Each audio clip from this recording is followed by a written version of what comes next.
Good morning, everyone. This is One Pretty Ricky. We are live here on KRFF 95.9 LPFM. If you're just tuning in, this is the F5 Recovery Radio. I'm joined with my co-hosts, Adam Martin and Kirsten Huovinen. How you guys feeling today? The Hoof. Yeah, good. Bright-eyed, bushy-tailed, whatever they say. That's awesome. I'm okay, Ricky. Okay. Appreciate that honesty. Well, so this show is always, we've been doing this. I think this is the 20, I don't even remember how many episodes we've been doing of the show, but we do it every Wednesday, 8 to 9 a.m. here on KRFF. And we just always are getting joy just to talk about recovery and talk about our life stories and other things. And today we're going to be joined with a very special guest, which I'm super excited about. Laura Hedlund. She is a friend and a longtime listener and just really just an amazing person. And we're just super excited to have her here. Laura, can you hear us okay? Yep, I can hear you guys. Awesome. Yeah, well, we're so happy and thankful that you're able to join us and making the time for us. And I guess to start off, who's the dog in the back? That would be Diamond. Oh, hi, Diamond. Oh, the cat ran away. I think cat's camera shy. Yeah. So to kick us off, want to just tell us a little bit more about we know you, but we want to talk a little bit more about you for all of our listeners, and then we'll kind of jump into some questions. Sure. Well, I am Laura. I'm an alcoholic. Hi, Laura. Hi, Laura. Hi, Laura. The only way I knew how to make it up. It's all good. You're doing great. I don't know. I used to think it was kind of funny. I used to introduce myself as, "Hi, my name is Laura. I'm all around addicted," because that's a huge part of my story. Even in sobriety, take out the drug, I can be addicted to just about anything. But yeah, I'm 34 years old. I'm married. I have been in and out of recovery since 2009. Yeah. That's actually when I first met Kirsten over there. No, yeah. Yep. And my husband married you. I mean, not you, literally, but married you. Did, you know what I mean? Officiating. Yeah. That's the awesome. Yeah. Got married, me and my wife, about 2 years ago, a little over 2 years ago. And Okay. yeah. Cool. I was in Shakopee Women's Prison from 2013 to 2015. Okay. And got off parole in 2020. I got married and got a job, and then I got sick a few years ago and ended up losing my job and found this cool program because of that situation through the unemployment that I qualified for, that I applied through the Career Force Center for rural Minnesota SIP. And between me and two other people, so a total of 3 people, I got chosen for the program to either have them pay to further my knowledge in my career path, which at that time I was a spot welder at BTD Manufacturing in Detroit Lakes, and or switch to pay for your career path altogether. And I decided to go to school to get my AAS paralegal degree, and I'm pursuing a career in public policy. I'm going to be applying to Bemidji, MSUM, and U of M down in the Twin Cities to complete my bachelor's degree, and then go on to law school. Just last week I completed a 46-hour CPRS training. I'm just waiting for everything to be verified through the Minnesota Certification Board so I can go in and take my test. So I'll hopefully be doing that in the next couple of weeks here, and really enjoyed that training. It was freaking credible. I think that it's a very important career field for people to be in, especially to support people who are coming out of treatments or institutions, or just deal with recovery struggles in general. I was contacted by a DOC caseworker that I reached out to not that long ago to just thank her. She was integral part of change for me when I was in prison. I went through the treatment program in there for a little over 9 months, and my stay in prison, I did not make easy on myself. I kicked and fought the whole way. That sounds familiar. What? I don't know. What does that even mean?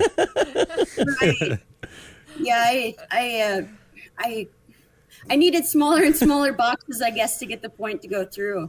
And I did more time in segregation and on discipline status than I actually did in general population. And actually, in that time that I was in treatment was the only time that I was in the facility that I did not get in any kind of major discipline. Cool. So I don't know. Yeah, that's amazing. Well, thank you, Laura, so much for just sharing so much about you, and of course, again, for just coming on the show. It's been just awesome to be able to hear and know just how much development and just how much change you've been able to do. Not only obviously to stay clean, but to do all these like other really cool things, like go back to law school and thanking your old correctional officer. That's really, really cool. That was a really long way to say that Laura's amazing. Pretty much, yeah. There's no, like, she's got a lot of, she's super smart. The only thing she struggled with was, like, addiction, you know? And you had gone to, had you been to treatment before you were in treatment in prison? I had been to inpatient treatment once in 2009 in October. I went to Share House for 30 days, and then I popped over to Red River Recovery Center where I met you, and I was there from November until like the middle of January, I believe. Okay. Got out. I graduated the program with some people that I got really close with. And so you just get close with people in treatment because you're like sharing your raw self, and it's just like, oh my gosh, you either fall in love or find some besties or whatever. Yeah. What? Which I did. What? Everyone treatment love, man. No, yeah. don't. Yeah. Anyway, it happens. I got a moving van when I got out of Red River. Remember when I was in Red River? You were still working there. Know, we were like friends. I can't say that though. Oh yeah. I can. I was a client, so yeah. It was so weird because everybody that worked there, I was like going to AA with prior to that, and then I'm like, oh hey guys, I'm living here now. So. And they had to just play it cool, like, hey stranger. Oh, that's cool. So Laura, so what has been, so obviously you mentioned a lot of different things that you've been able to achieve, you know, since, you know, incarceration and kind of getting clean. But what could you share and just talk about, like, what's the like best thing that you've been able to have because of your recovery? You've obviously talked about a lot of things, but what's your like the number one? Like, I'm so grateful for blank. What is that? Choices. Okay. I guess. Because when I am lost in my addiction, I don't feel or think or really have any, you know, just the ability to spend my time with people today is what's important to me. I really genuinely seek out connections with people. I was super lonely in prison, really lonely, and through lockup, and even getting out and in my addiction, you know, loneliness is just something that I struggled with for a long time, and I've definitely found that release in my use. It was kind of my way to be able to socialize, you know. That was kind of how I found my aha moment, I guess, that people in the program talk about, you know. That's how I knew, you know, that this is what I wanted to do for the rest of my life. Well, that's what I felt like I needed to do just so that I could get through the rest of my life, you know, so that I could connect with people. I always felt really awkward because I am smart. I was a nerd in high school. I was always the kid sitting at the table at friends' houses doing my homework before I would go and hang out. Sounds familiar. It does. That's the girl that I talked to when I was in high school because I didn't want to do my homework or I copied. Yeah. noticed her right away. Where are you from, Laura? Originally I was born in the Twin Cities. My parents moved us up here in Bada Resort when I was about 9 years old, in Lake Park, Minnesota. Oh, okay. And so that's where I graduated high school. All my trouble and charges that I got in were mainly out of Clay County in Hawley, Minnesota. And I graduated high school in 2008, barely. I was supposed to graduate in 2009, but I tried meth for the first time summer going That'll into do my it. That'll do it, guys. If you don't want to graduate, just do meth. Yeah. That's the takeaway. No joke. I was going post-secondary. I was going to college part-time my junior year of high school. I was going to be going full-time through M-State in Detroit Lakes, where I am now. So that kind of came full circle. It's crazy to see my transcripts on there from 2005, and it's like, wow, I was going somewhere then. Yeah. But and Laura has a great story of like trying everything but, you know what I mean, in her recovery, thinking this'll be happiness. This'll be happiness. I don't need what you're suggesting, blah, blah, blah. You know what I mean? Mm-hmm. So, I was definitely a hard sell. Yeah. I mean, tell us about like what would have been beneficial getting out of prison for you, or like if you could redo it, what suggestions would you have taken right away? Or I think that having more people in recovery to connect with right away would have been beneficial. I think that like I was saying, that CPRS training I just went through, I think that would have been super beneficial to have somebody like that, just who has lived experience. Because when I was going through prison, my experience with the majority of the staff in there, it's just not a healing environment, you know. So then you get out and you're going through your pre-release classes, which is a laughable folder of information that they give you, by the way, to get you ready and prepared to come back into society. And they're preparing you for things that, like, an average person can go out, you know, and get a job. But you know, that's just not the case. When you get out, people say, oh, you've done your time, whatever. Well, that's not the case in the professional world. Or when you're trying to go find housing and you have charges on your record, trying to get access to services in just a rural community is difficult, because there's, you know, just not a whole lot of options. And the options that are there are sometimes hard to get to. Because how long have you been out now, out of prison? I got out in September of 2015. And it's still on your record? Like, it's still difficult to find housing and basic things like that?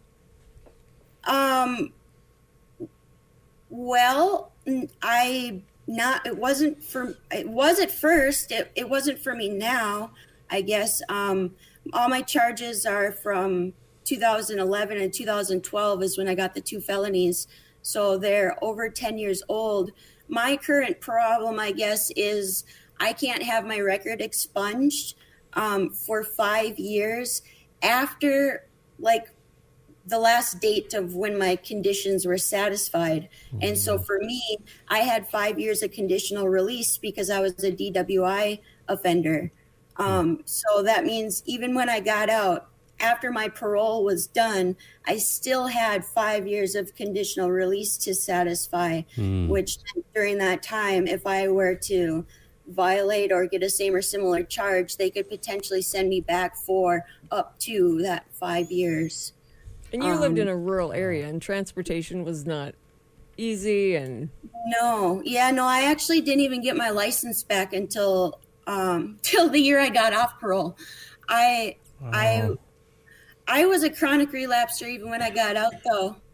My parole agent was incredible. Oh man, I wish I could still talk to her today. I mean, you know, that woman is amazing. She helped me in a lot of ways. Mm-hmm. She kept reminding me that the reason that I was getting chances is because I was the one that was willing to put in the footwork to step up, to admit when I was wrong, to admit when I had used, and I had a plan of action of how I thought, I could get myself into treatment or get myself back on track. And just the trust I was able to build with her through that process was life-changing.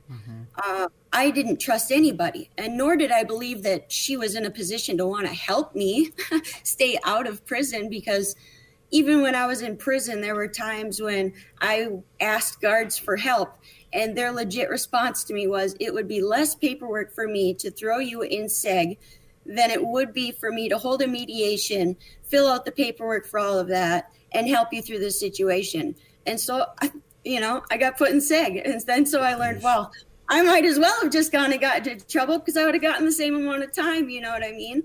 So it's like getting out and truly, because I was in there for a little over 2.5 years, and to get out and believe that somebody genuinely wanted to help me, or did I have that belief to believe that within myself? Absolutely not. I thought that I was going to be living on an installment plan, state funded vacation for the next 5 years of my life, and the outpatient treatment center that I was involved with, Lakes Counseling in Detroit Lakes, was also incredible. I still stop in there. I try to stop in there once a month now. I'm pretty good at it. I really, really appreciate the staff. They became more of my family than my own family. When I first got out, they had a better understanding of what I was going through, and how to be supportive. My family loves me to death, and wants to do nothing but help. And sometimes I just, I need to be able to do some things on my own and figure out how to get to those resources on my own and have them handed to me. And through my prison experience, I guess what I learned the most is I did feel like the most spoiled, childish person once I got there. To be honest, I feel like the reasons that I was using in my addiction at that time and everything, it was just so out of reality. But we live in a little bubble up here in this rural community.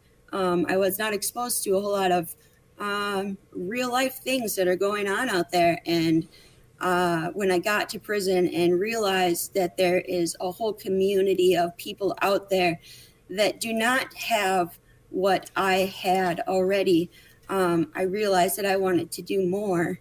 I felt like that experience was supposed to, I've always been good with words, and using my voice and being social. And I just think that people need to understand that there's something going on in that process that needs help. I was fortunate enough to have a long sentence.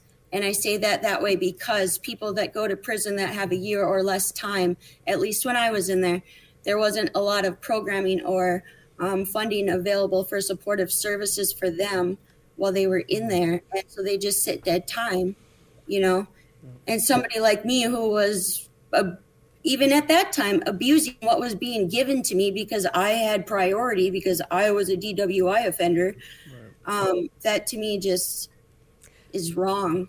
If you could explain what some of the services are like that people have, like you said, you had access to those services and people with under a year didn't. Give an example of some of those services. Most people don't know anything about prison, really. Right. Well, like mental health services. I got cut off my medication cold turkey for the first 90 days until I was able to see a mental health practitioner and being put on medication for the treatment program, for empowerment classes, for there's a program in there called the Moving On class that case manager that I was referencing, Dory Maddox, she actually runs that in the drug court program, also, I guess, outside of prison down in the cities. So, yeah, I mean, if you don't have enough time to sit and wait through that wait list of people who are already on there that have years of time that had a case plan that have to get these checks marked off, to satisfy their program as they're going through there. I guess there's just not a whole lot of access. So people that don't have, more than a year are basically left with church services and the gym.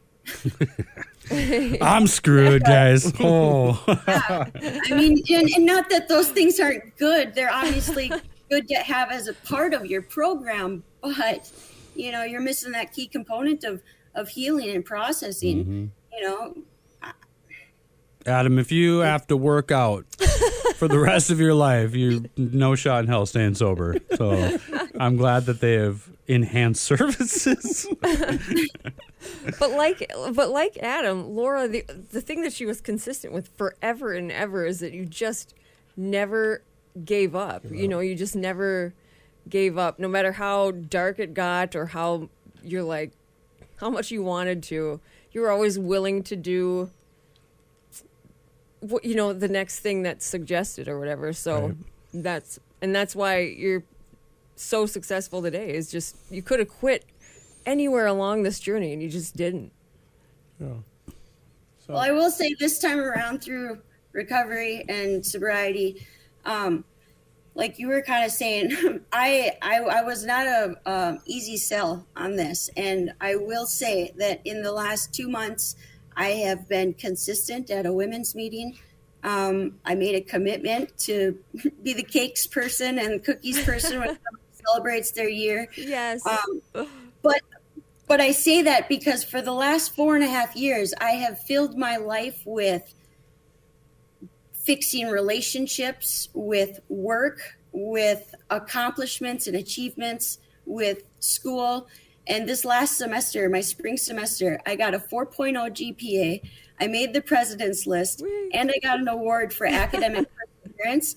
And I cried 5 minutes after reading that email because it did not feel how I thought it was going to feel. And that's when I realized I was filling this hole in me that I used to fill with my addiction, now with these life things. And that's, I shared with Kirsten as I found, she helped me find a meeting, and I tried a couple out here in town. I picked one I liked and been consistent at it. And since then, all of these things have popped off in my life. Like that I can't even explain, other than going to meetings and having balance in my life is super important. I can't say enough about what it means to be at those meetings and have a supportive community of people that I can lean on that understand what I'm going through. Absolutely.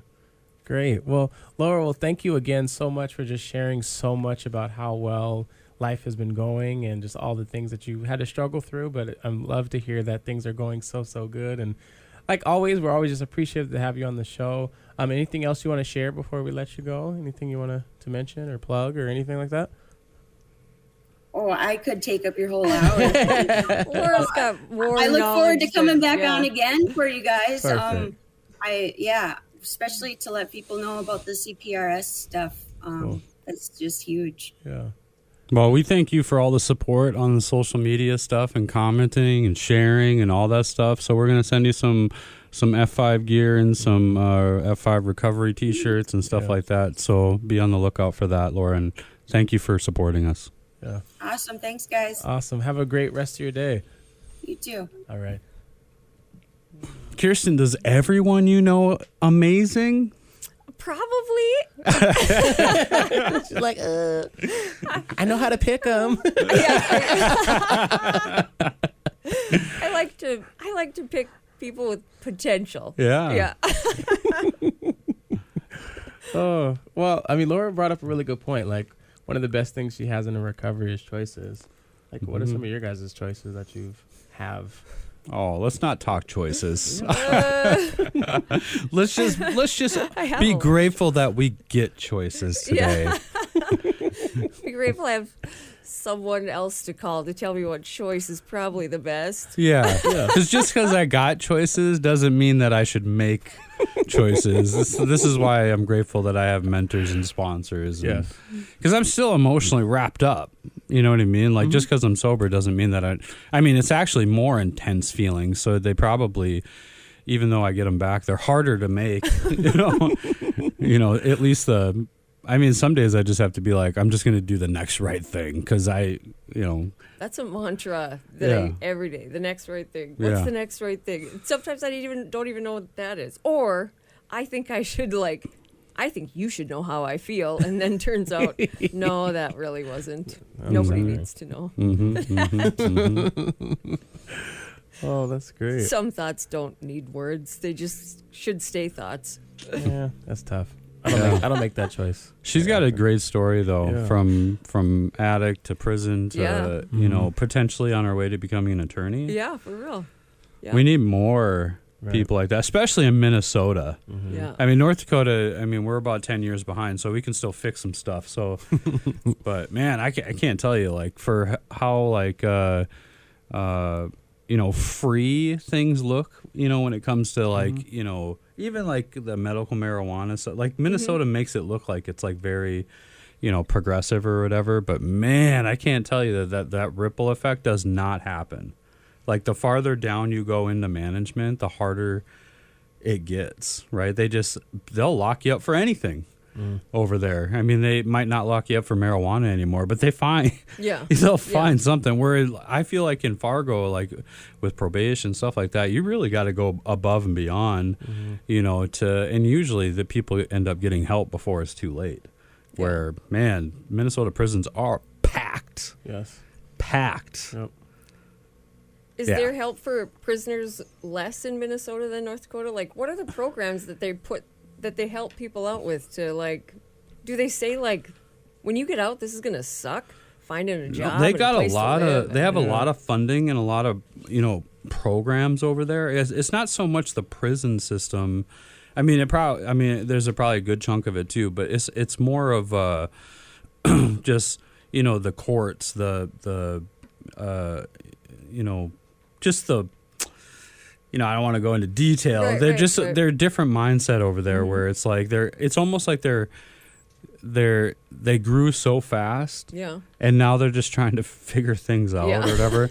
It was kind of like the oil industry out in Western North Dakota. It just like boomed and it was like, oh yeah, we need technology, Or the idea is that, you're a lot more of a number over there than you are here, because there's so many people with felony backgrounds and so many. I mean, they just legalized, felons to be able to vote over there while they're on probation and parole and stuff like that. Huh. In North Dakota, that's always been a thing. Oh, really? Yeah. In North Dakota, you can vote no matter what. The only time you can't vote is if you're incarcerated. Oh, okay. Yeah. Okay. Yeah. So it's just like, I don't know. I'm really glad that like I built my life in North Dakota because it's just, there's just a lot less stuff going on. Yeah. Do they have as many services once you get out? I mean, not to compare the two, but what even? Yeah, for sure. They do. And again, it's not like, from what I've seen, it's not a program function as much as like they'll rely more on, stats and trends and, or statistics or whatever are cool and they're good, but they're not like necessarily like, you can't treat people like software, right? Like it's a lot more check the box, right? Like it's not very people centered. It's from where I've seen, where it's not a custom fit for each person. Yeah. Where in North Dakota, it's like a lot more along the lines of like, employment recovery. How it's a lot about building recovery capital around the person, and not punishing the person. It's almost, I don't know. I just feel like even though you have a lot of funding, you don't always have the right people. Right. Yeah, that's true. And I think. Christy, who's our housing director at F5, she does a lot of work over in Moorhead, and she's like the first that works for the state of Minnesota that has a felony background that's like doing the work that she does. Yeah. That's not typical in Minnesota. Yeah. You know what I mean? Yeah. Like what Moorhead has going on with drug court is not normal. And they're getting really great results because of the work that she does. What are they doing different? Instead of sending like a probation officer to go check in on people, they're sending a peer support. Right. Ah. Yeah. So that's like, they're and that's just Clay County. Mm-hmm. Like they're not doing that everywhere. So when she goes to these conferences or meet with other drug courts, they're just like, we want to do what you're doing or whatever. Right. And there's just so much red tape to like make that happen. Yeah, there is. Yeah, there always is. Yeah. Plus there's not a lot of, there's a lot of recovery, like trainers and peer supports. It's the land of 10,000 halfway houses, 10,000 treatment centers, and there are some trainers out there, but like people who like myself or Christy or you or Emma or, they're very rare to find out there or whatever, because there's just so many people that are seeking that they don't get the quality. Like consider North Dakota, the smaller classroom sizes where they can actually get good one-on-one quality training. Yeah. That makes sense. You know what I mean? Yeah. That's how I see it. I'm sure there's people from Minnesota listening right now that are just like, oh my God, but you can't really see the problem when you're in the problem. Yeah. Mm-hmm. If you're not part of the, part of the reason that we've been successful is that we, survey the people that we serve, Right. or we give them a voice at the table, right? Well, you can't have a voice at the court table if you're not at it. Right. And so we have a lot of people who have no lived experience making decisions about people like us over in Minnesota. Yeah. That's different in North Dakota. Right. Yeah. Yep. Because on paper, we probably don't look so great. You know what I mean? But to sit with somebody is totally a different thing. Mm-hmm. Yeah. Well, and it's been cool because I've been able to see a lot of what those conversations are like, just from serving different clients who have been in through drug court, and even I don't remember the judge's name, but the differences between the courtroom sessions of a drug court that they have in Fargo and a drug court that they do in Clay County is starkly different. Yeah. Between not really the stenographer, but between the attorney that usually sits there, the judge, whoever the little clerk person is, it's it's quiet. It's just it's like everything. They're checking boxes. They're going over rules. If anyone speaks out and they're not supposed to, they're immediately shut down. And it's just man, this is such which I get it, not to say to dishonor the courtroom, but the way they do it in Fargo with Judge Bailey, because she's the last one that I went to go see for a participant. It's an exchange. It's she wants to know more than just checking off the questions and things that she's supposed to ask. She really wants to know how this person's doing, and then you see the person, whoever the participant is, actually be honest. Probably to a fault sometimes when they're just saying different things, but at least she's making it comfortable for them to feel comfortable enough to say, hey, I'm really struggling. Hey, I'm doing whatever's going on. And then she's responding instead of saying, all right, we're going to slap you with some stuff. Yeah. She's like, you know what, keep trying. Thank you for showing. Thank you for talking about it. And that's granted, in in Cass County, our new state's attorney was in charge of drug court when she was not the Cass County state's attorney. So it's probably even going to become more robust now that she is running the show, and she's doing a fantastic job. And I could not imagine what Clay County drug court would be like if Christy wasn't there. Yeah. Right. And that's the one thing actually we don't have in the Cass County drug court. We don't have a position like Christy in it. There's not a person like her at the table. Yeah. So they're doing as best they can, and they're doing a really good job without that position there. But to really enhance that, it won't until someone like us is sitting at that table. Yeah. With our opinion, and it has weight. It will never be what it can be. Right. Yeah. So in that regards, Clay County probably is better. Right. But I think the difference is when you go to those sessions, seeing all the different organizations that are represented in there for their going for rather than, if I'm going through, I don't know, Share House or Lighthouse or whatever my organization that I'm going through for recovery, like that organization's represented in there too. Right. And so I think even though we don't, I mean, it would be great to have like a Christy type peer support on drug court staff that does what she does. I think it's been really nice to see so many organizations that are rallying, not just around the participant when it's time for group, when it's when it's time to move in or move out or whatever the situation is, but like rallying around them around all the like the other meetings. Yeah. And it's really great that like it's full, like in the benches, you know, on the other side, like it's full of just people who are supporting and are there not to like testify, but just most people would ask why doesn't everybody get drug court, you know? Yep. And why doesn't? Well, I mean, you have to qualify, and it's a very, very outside of qualifying, it's a very strict program. It is, yeah. I've gone to drug court a couple times, and I'm just like, there's no way. I had a hard enough time. Like now today, I probably would find the structure today very like relieving. Yeah. With just like 10 years later. 10 years sober. Right. But back when I was like early recovery, there's so much like hidden traumas, and I have so much problem with authority that I would have went like 3 days, and they would have been like, this is not going to work. Adam can't be quiet. He's hanging out in places he shouldn't be hanging out in. You know, he's late for court all the time. I would have been kicked out. They would have sent me to jail. You know, because if you relapse or something like that, or if you fail a drug test, they'll send you to jail for like 3 days. Yeah. Right?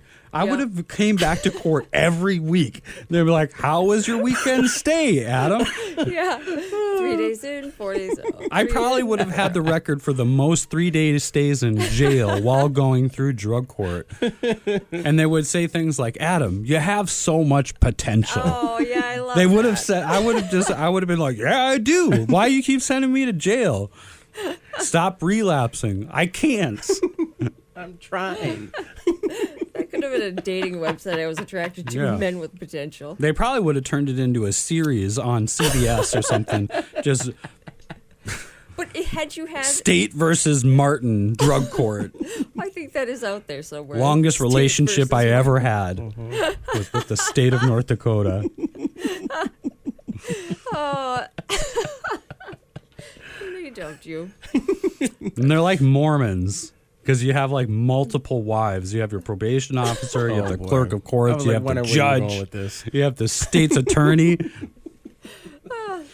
you think, but had you had a peer support or somebody in your corner advocating for you, would it have been any different? If I would have had someone who like was relatively near recovery time as me, that was like trying to do better, and I identified with them and I connected with them, I think I would have been able to slow down enough to hear someone's voice. Yeah. But a lot of times when I was sitting in court or whatever, like I was so busy trying to manipulate the situation that I couldn't even hear when the judge was like taking a moment to like talk to me. Right. Because I was like, you're only doing it because you're about to send me to jail. Yeah. Or whatever. Like you really don't care. Because if you did care, right, the only time that we talk is when I'm in court. Yeah. Yeah. You know what I mean? Yep. Right. And so I couldn't get past that, you know, of people just doing their job. Right. Well, up until that point, it's just about I'm always going to be in trouble. It's not about like somebody seeing that, why do you continue to do this? You know, this appears to be something like an illness. It's just like, you keep making dumb choices. What? You're in trouble all the time. I'm not dumb. I know. That's the point. It's just your choice. My peer support told me so. Vastly intelligent, just like poor choices. I had a judge one time when I was in juvenile. I went to court and he was just like, Mr. Martin. I hated that. He's like, today I'm going to be the lamb and I'm going to release you. But if you come back in this courtroom, I'm going to be a lion. Oh, boy. 3 weeks later, I came back and he was just like, what did I tell you last time? And I was like, I'm going to juvenile detention. And he was just like, you have so much potential and you have charisma and you're just wasting it. And I'm like, say less, bro. Like, watch. Oh, of course. I ain't done. Oh, boy. You should have just said Team rar. Iron. I didn't say anything, though. In your head. I went to detention. And I thought it. And then when I went to juvenile detention for the first time and all my friends were there, I was like, oh, this is where you guys are at. I thought you got like kidnapped. I've been looking for you. This guys. isn't a consequence. I just went to camp. Yeah, no kidding. Yeah, you did. Even if it would have been super punitive and like whatever, I was there with my buds. Yeah. That's my treatment was just always getting so in trouble fun. together. Yeah. Well, speaking of making good choices, programming on KRFF LPFM Radio Free Fargo is being underwritten by Flatland Guitar in Lutherie. Flatland Guitar is a full-service guitar shop and exclusive dealer for Yamaha, Taylor, Paul Reed Smith guitars, as well as other brands. They sell guitars on consignment, they take trade-ins, and have a full-service on-site repair center. So check out Flatland Guitar in Lutherie on Facebook. Visit them in person at 1450 25th Street South in Fargo. Their hours are Monday through Friday, 10 to 6, Saturdays 10 to 5, and thank God, closed on Sundays for Adam. So I really appreciate that they do that. Yeah, That's you awesome. can sleep in that day. Oh, yeah. Yeah. Yeah. It's the day of rest. It should be the Sabbath. It's yeah. Mm-hmm. That's the day you're supposed to rest. I never do, though. No, I don't either. No, I'm not good at resting. I don't make that choice. You know, Seventh Days, Adventists believe that Saturday is the Sabbath, so Why couldn't I always thought Saturday was for the boys. You would make a terrible Latter-day Saint Christian. Like, you would walk in there and be like, and they would just be like, get out. I'd be like, what are you guys doing? They're like, it's the day of rest. I'd be like, it's the day for the boys. Get out of here. Well, I just came to party, so I don't know what you guys are doing. Oh, man. I remember when I was in Teen Challenge and we'd go sing in choirs on Sunday. And like Saturdays was like, it's kind of like the free day. Yeah. And then every once in a while, they'd be like, we're doing choir on Saturday. And I'm like, what? So is Sunday for the boys then? And they're like, no, we're doing choir on Sunday too. And I would go into these Seventh-day Adventist churches so mad. So mad. Boy day. I'd be like, the Lord is taking my full weekend. So what do you do on a day for the boys? What do boys do? Now? Yeah. Oh, we just watch TV. Do what your wives say. Kristen WK on Facebook says, my son's hoodie very clearly states Saturdays is for the boys. Yes, Saturday is for the boys. Oh, well, I better find something to do then. Yeah. Tell Matt. Maybe you should go out. Be like, Matt, today is your day. Yeah, right. I don't think we would know what to do. If I had no response, I'd just walk outside. It would be like the first time I left jail without anywhere to go. I would walk out of the house and be like, I don't know what to do. I'm overwhelmed. I guess I'm going to go to work. Can I come back in? Yeah. I just stand outside. Baby would just be looking out the window, and I'd just look at her through the window and be like, it's for the boys. I'm coming back. It's for the babies. Yeah, how our priorities change, right? Just shift it. My oldest just started college, and I think he misses me a little bit because he calls and talks to me and stuff. It's kind of great and totally sad. Yeah. Yep. I mean, but it's only been 3 days? Yeah, I know. School It's just rough. started? Yeah. Yep. About as long as I'd last in drug court. Yep. Just about. Yep. That's your son and I are different. I would if I went to college. Mm-hmm. Holy cow! I probably would have been kicked out within 3 days. The dean would have showed up personally and been like, Mr. Martin. Yeah, he's having a very different experience with college than I did, for sure. And I said, well, have you met some people? He goes, yeah, I've met a few people, but all these guys are just talking about, all they want to do is go get drunk and all this stuff. And I said, yeah, that's dumb, isn't it? Oh, my gosh, yeah. Anyway, he's just he is just such a great kid. And he's like, do you know what I'm paying for these classes? I am not going to screw around and waste my money. And I'm like, oh, God, I wasted so much money. Let's not talk about it, son. Anyway, I'm so proud of him. It's so crazy how different our kids are. I know. My son has a corporate job. Yeah. And he like goes to work every day. He's 23, 24, something like that. Mm-hmm. I know. My oldest son plays, or my middle son plays soccer. Yep. You know, like. Yeah. And then I think, is it because we were transparent as parents just to be like, I don't know. I don't know. I see my daughter, though. She's 3, and I'm like, it's coming. Hell have no fury like a teenage daughter who is a descendant of Martin Johnson. Yeah, that'll be interesting. I'm really excited to watch this unfold for you. Yeah. Nope. Because you are a different man since you've had a girl. That's Adam, sure. why do you work so much for court cost in about 15 years? Well, you never know. I think baby will find a way around. Figure it Whatever out. she does, she will do it in a very fierce manner, and she will own it. Yeah. She'll get that from Christy for sure. Yeah. She will be the boss of whatever. Uh-huh. Yes. Which would be good. And gorgeous. I mean, she looks a lot like Christy, so she'll be gorgeous. She will be stunning. Yeah. That is for sure. Yeah. Which is not going to be helpful. It's like, no. I'm already a sucker for her, too, because she'll just be like, time to go to bed. I want a snack. No. And then she just looks at me. I'm like, all right, let's run downstairs real quick. Yeah. Go get a snack. Yeah, you can sleep in Daddy's bed. That's fine. Yeah, you want to watch TV Yeah. until 2 in the morning? Okay. Yep. Just be nice to me. Yeah, right. Yeah. Just don't hurt my feelings. I'm really sensitive. Yeah. Please The keep boys will smiling. be like, I want a snack. I'll be like, you can have one in 3 days.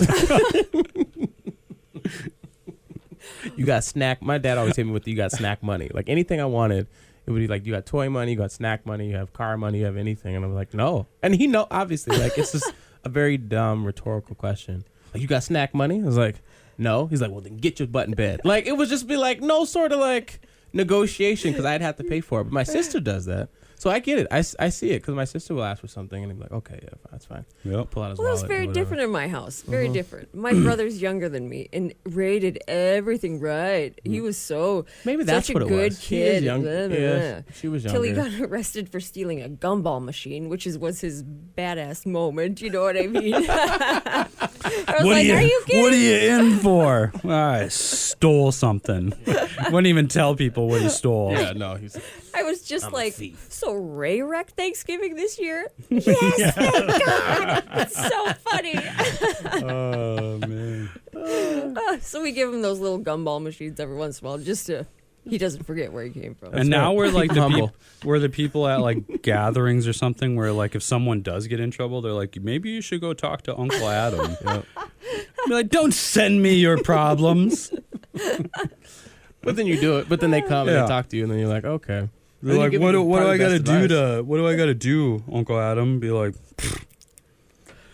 just live it up, man. I mean, there is no like special sauce here. You just got to stop doing it. You know. Didn't work for me, but you. Yeah, I was 31 years old. I remember because it happened to me when I was a kid. I started getting in trouble, and then my mom was like, "You should go talk to your Uncle Dan." I'm like, "Why?" And they're like, "Because when he was your age, he stole a cop car." And I was like, and I think most people will be like, "Oh my God!" I was like, "That is awesome!" I know, Right. I Like, know, how do I you know. pull that It's off? so My great, mom was like yeah. so frustrated that I was just enamored that and so every Thanksgiving I'd be like, "Hey, Uncle Dan, steal any cop cars?" And like, It was exciting. Yeah. Oh, I just wanted something exciting. Yeah. the crazy uncles, man. They're Yeah. no one knows how much you need them until I know. it's time for your son to get sober. Yeah. Then they're like, "Oh, they're the most amazing people ever." Yeah.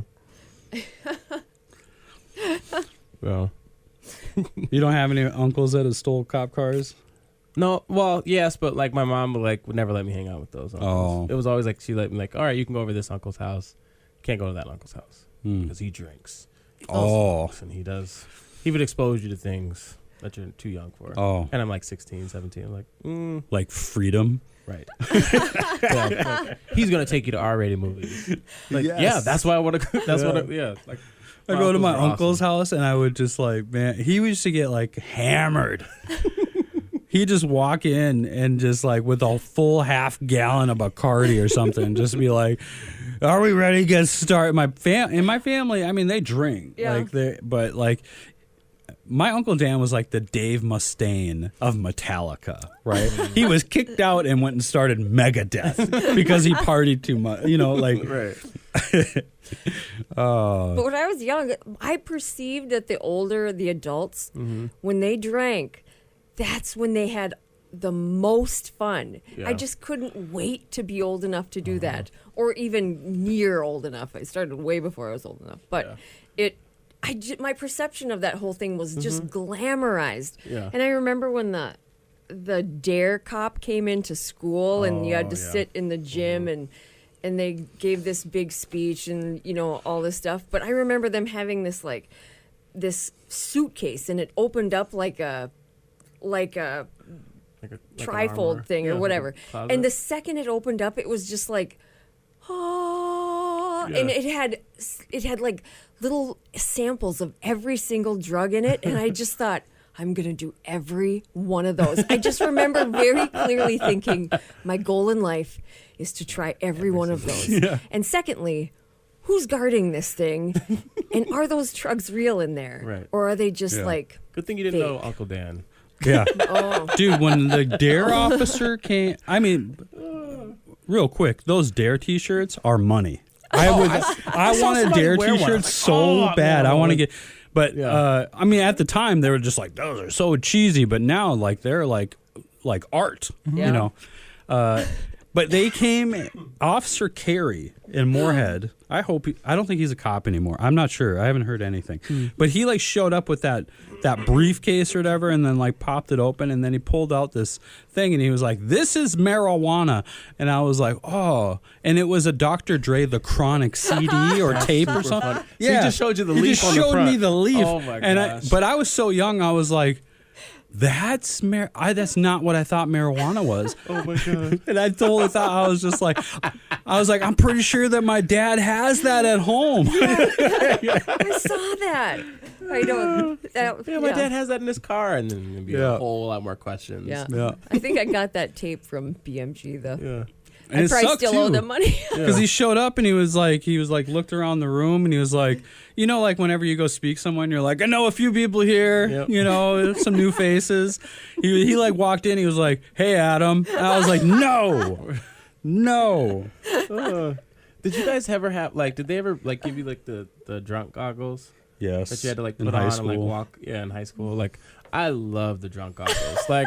It was something about just stumbling around. I was like, if this is what drinking's like this is not bad. I would just fall over and it just be. And then of course I'm getting laughs from my friends. I'm like, oh yeah, this is I definitely wanted I never got bold enough to steal it, but I just love putting those goggles on and just be clumsy and just falling around until I realized that's how. I always thought that those goggles were an indicator of who was going to be an alcoholic because there was people that would put them on and be like, oh my God.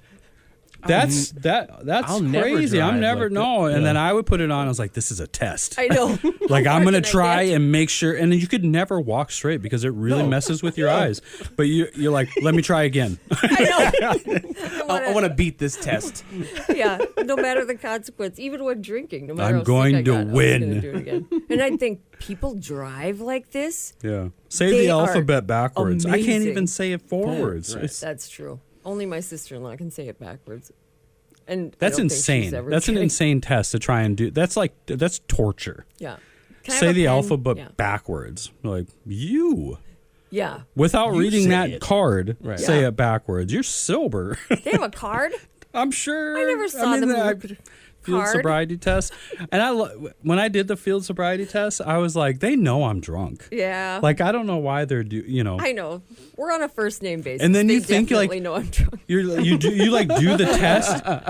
You're like, so is there a margin of error here? Yeah. Or not everybody is perfectly aligned, you know.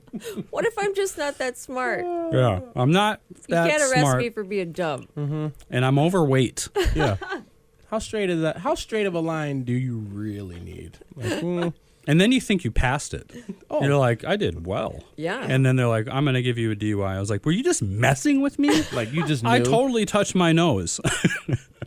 I practiced before I left the party. Yeah, it's right here. Yeah. Touching your chin.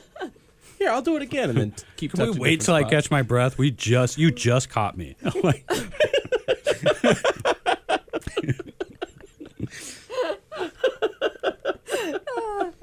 yeah. Amanda Brooks said that they made her walk backwards in a straight line. Oh, I couldn't do that ever. I don't think. I don't know. I'd just keep looking. I'd just be like, why did you fail the test? Because I cheated, I guess. Right. Just fell over. Just take one step backwards and fall over, and then like, did I pass? After a while, I would just be like, yeah, I'm drunk. I mean, it's just not even worth doing all the tests. And I don't know. they would say if you suck on a penny, then the breathalyzer won't read, and blah blah blah. None of that stuff worked. I ate a tube of chapstick once trying to get out of a breathalyzer because somebody said that would work. Oh. Anyway. Never tried that one. Yeah. I just ran. I never thought, why don't I just not drink tonight? There's nothing worse than running drunk. Well, because like when you stop, it's like double the hurt. It's like just Stop extra out of breath. Yeah. Just go. Still. Did you ever get away? Yeah, there's times I got away. Yeah, for sure. I mean, they eventually caught up with me because it wasn't like I was like running for a little crime. Right. Like I stole a car and then jumped out of the car and then ran through a swamp. And they're like, no, I'm not following him. I know that's Adam. I'm going to go to his house later. Yeah. It's like the I'll crappiest meet you at your thing. house. Yeah. They're just like, anytime I got in trouble in a small town, they're just like, I guess we'll just go to his house later. He's going to eventually go home. Yeah. You know. I buried myself in leaves once at a bonfire because they busted the party and then they didn't find me. But then I did not have a ride home. Oh, there's that. Everybody was gone, and I was covered in leaves. I only ran until I was probably like, because it's a felony. Eluding a peace officer is a felony. So if you run, that's an automatic felony. Mm-hmm. And so like if they were like right next to me, I'd just be like, all right, you got me, guys, you know. And then, but if I had like at least like a 100-foot head start. You would go for it. I mean, the very first time that I got chased by cops, I got away. Yeah. Right. Like it was, I used to be fast and I was very agile. I was like, parkour. And they would just be like, no. Yes. And that was cops back then. Now, you remember when we had the cops over at F5? I was just like, man, these guys all look like they just got out of the NFL. Yep. Yeah, like, for real. All tatted up, all buff. Even the girls were buff. I was just like, yeah, not running today. Yeah. These guys would catch it. I would start running and they'd catch me. Yeah. Like, right.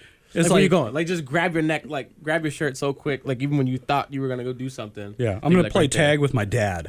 Like,